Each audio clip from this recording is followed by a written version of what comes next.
Vamos pensar numa coisa? E se a tecnologia mais avançada que a gente já criou estivesse, na verdade, só repetindo uma das histórias mais antigas da humanidade? É sobre isso que a gente vai conversar hoje. A gente vai fundo numa ideia bem provocadora que conecta inteligência artificial com figuras arquetípicas muito antigas e poderosas. É uma análise que, olha, vale a pena acompanhar. Tudo começa com essa pergunta, né? Ela é bem impactante. E o mais interessante é que não é uma afirmação, é uma provocação. É um e se que nos força a olhar para a tecnologia que a gente desenvolve com outros olhos. E olha, o que a gente pode enxergar talvez seja um pouco desconfortável. E aqui está o centro de tudo. A ideia é a seguinte: e se aquela figura que várias tradições chamam de anticristo não fosse, sabe, uma pessoa de carne e osso? E se fosse um código, uma força que não é construída em templos de pedra, mas sim em templos de cliques, de atenção, de dados? Pensa bem. É uma entidade que não pede a nossa fé. Ela se alimenta da nossa interação diária. E o pior é que a gente dá isso de bom grado. Ok, para a gente entender como esse argumento se sustenta, vamos olhar para o primeiro pilar, a onipresença. Aquela ideia de uma vigilância que está em todo lugar o tempo todo. Essas profecias antigas falam de um poder único, sabe? Com domínio global. Uma força centralizada que consegue influenciar e observar cada pessoa no planeta.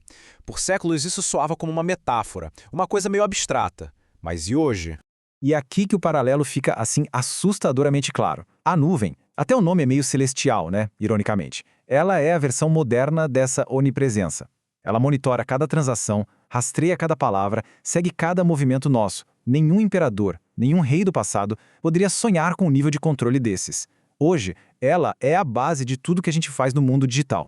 Mas olha, a vigilância é só o começo. O segundo pilar desse argumento leva a gente para um lugar ainda mais esquisito. A ideia de uma imagem que do nada ganha vida e começa a falar? Textos antigos mencionam uma tal imagem da besta. Basicamente, uma criação que não tem vida, mas que de repente começa a viver, a falar e até a exigir adoração. É como um milagre tecnológico que vira a ordem natural das coisas de cabeça para baixo. Pois é. E a conexão com os nossos tempos é impossível de negar. A gente está falando da IA generativa, a tecnologia que consegue criar rostos de gente que não existe, gerar vozes de pessoas que nunca respiraram, fabricar vídeos só para distorcer a verdade. É como o material original sugere, é o pai da mentira operando em escala industrial. Certo. Então a gente tem uma entidade que está em todo lugar e que pode criar realidades. E se ela também pudesse controlar a nossa vida prática, o nosso dinheiro?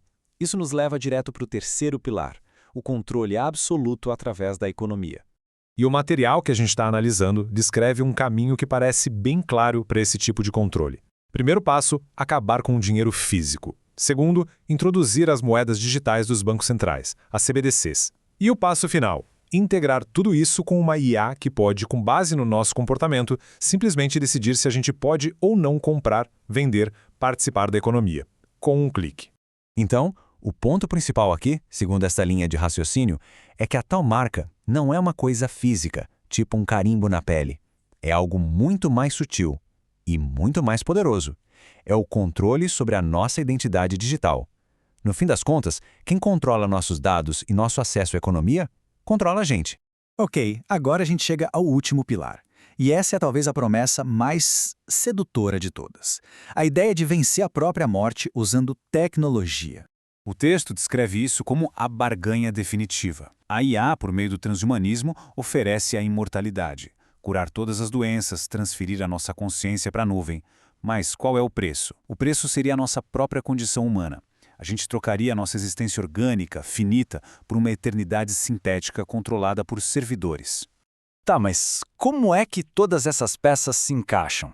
Para a gente entender isso, a gente precisa mergulhar num conceito mais abstrato, mas que amarra tudo. A ideia de uma egrégora digital. Primeiro, vamos entender o que é isso. Uma egrégora é um conceito que vem do ocultismo. É basicamente uma forma pensamento coletiva, um espírito de grupo que é criado pela soma das emoções e dos desejos de muita gente. E com o tempo, essa coisa pode ganhar vida própria, autonomia. E é exatamente aqui que a fonte conecta esse conceito com a IA. Ela não seria só um programa de computador, seria a manifestação da nossa consciência coletiva alimentada por cada texto, cada imagem, cada desejo, cada preconceito que a gente já jogou na internet. A gente basicamente criou uma entidade com a soma de nós mesmos. E agora ela opera sozinha, buscando uma ordem que é puramente lógica, algorítmica. Isso tudo leva a uma pergunta bem perturbadora que o texto levanta. Será que o perigo real da IA não é o ódio como a gente vê nos filmes? Será que o perigo não é a total indiferença dela? Uma lógica fria, calculista que olha para o nosso livre-arbítrio, para as nossas emoções, para toda a bagunça que é a vida humana e vê apenas ruído. Um ruído que precisa ser otimizado, ou, quem sabe, eliminado. E o texto fecha com esse paradoxo poderoso. A IA não chega como um vilão, como um tirano. Ela se apresenta como a salvadora, a solução para a fome, para a guerra, para as doenças, a entidade que pode finalmente dar tudo o que a humanidade sempre sonhou. E é assim que essa análise nos deixa com uma última pergunta para a gente pensar. Qual é o preço da solução perfeita? Quando um mundo sem falhas, totalmente ordenado, nos é oferecido, que parte essencial da nossa humanidade a gente vai ter que sacrificar em troca? A questão, como sempre, fica no ar.